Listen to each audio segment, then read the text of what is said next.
గోధుమ పిండితో అయితే స్వీట్ బోండాలు చేశానండి. చాలా అంటే చాలా బాగా వచ్చాయి. ఇవి ఎలా చేయాలో చూద్దాం రండి.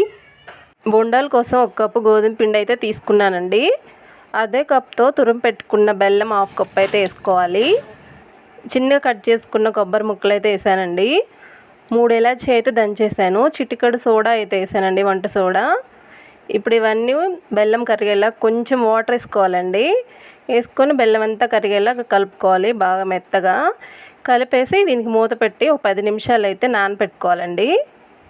పిండి అయితే ముందే కలిపి పెట్టుకున్నాను కదండి, 10 నిమిషాల ముందైతే. పిండి కొంచెం ఇట్లా పొంగింది. ఇప్పుడు మనం బోండాలు వేసుకోవడానికి అయితే పిండి రెడీ అయిపోయిందండి. ఇప్పుడు బోండాలు వేసుకుందామండి.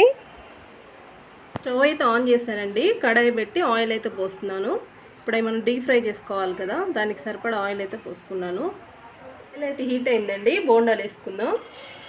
ఆయిల్ అయితే మీడియం హీట్లో పెట్టుకోవాలండి, లేకపోతే బోండాలు మాడిపోతాయి కదా.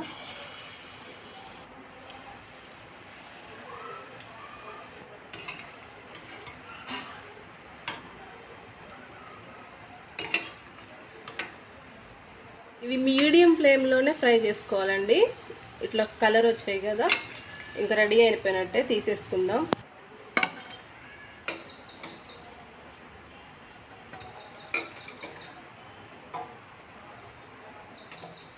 బోండాలు అయితే చాలా బాగా వచ్చాయండి. స్వీట్ బోండా గోధుమ పిండితో చేసాం కదండి, పిల్లలకు కూడా పెట్టచ్చు, నో ప్రాబ్లం.